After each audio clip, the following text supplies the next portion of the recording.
Hi everybody, this video is about tangent and normal vectors. So if we've got some curve defined by a vector valued function r, then we can get a vector tangent to that curve, or a vector valued function actually, r prime, by just taking a derivative of that parameter t. And if we want a unit vector that's tangent, the unit tangent vector, we'll define that as capital T, big T, and we'll just take that tangent vector r prime and divide by its magnitude, so we get a unit vector out of it. And that'll be our unit tangent vector. So the picture looks like this. If we've got some plane or space curve defined by some vector valued function, for some value of our parameter, there's a vector based at the origin defined by that vector valued function, which points to a particular point on that curve. And if we look at the derivative of r, r prime, then that gives us a tangent vector. And then if we just divide by its magnitude, we get a unit tangent vector. So there's our unit tangent vector t.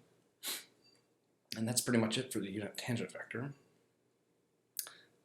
To move on, excuse me, and talk about normal vector, we're going to need to use a result. You'll prove this as part of the problem set this week. But to move forward, I just want to sort of give you some sense that yes, this is true. And so the statement is that if I've got a vector valued function, if I dot it with itself and get a constant, then that means that the vector valued function dotted with its derivative would be equal to 0. And that might not be immediately obvious to you, but let's sort of examine it. There's sort of two ways that we could satisfy the hypothesis here. That is that taking the vector r and dotting it with itself would give us a constant. The first one is if that vector valued function itself is a constant. So it's not changing for the different values of the parameter t.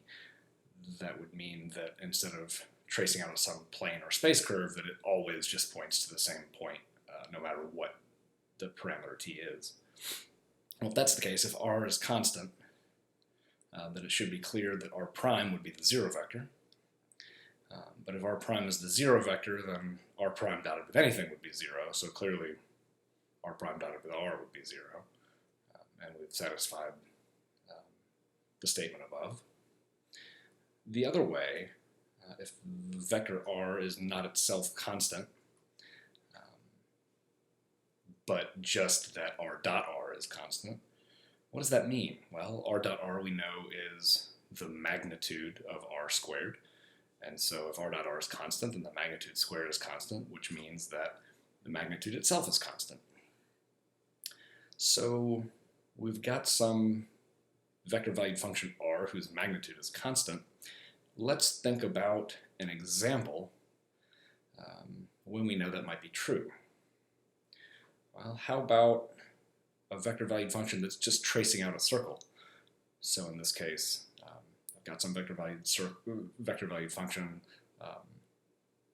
which bases at the origin, and it's just spinning around, tracing out a circle. Then certainly the magnitude is going to be constant.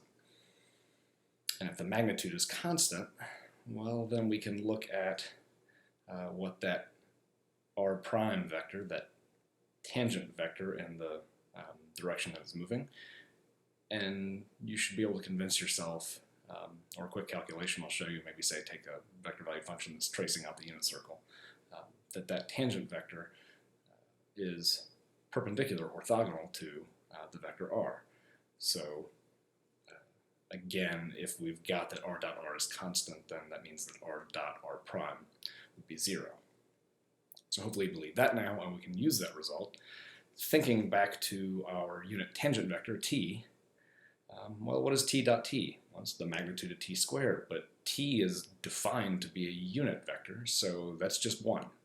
So t dot t is 1, and that result above then tells us that t dot t prime would be 0.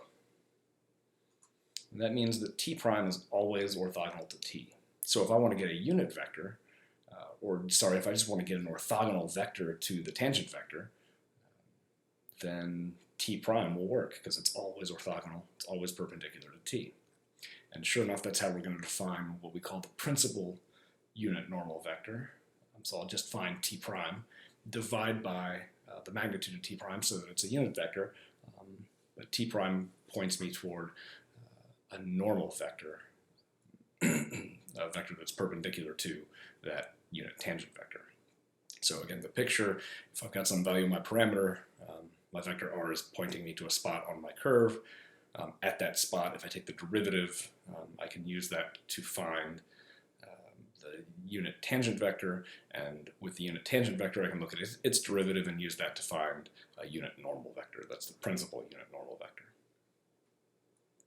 Okay, then the only other thing we want to cover is what's called a binormal vector. A binormal vector is a vector which is going to be orthogonal to both the unit tangent vector and the principal unit normal vector. And how, if I've got two vectors, could I find something orthogonal to them?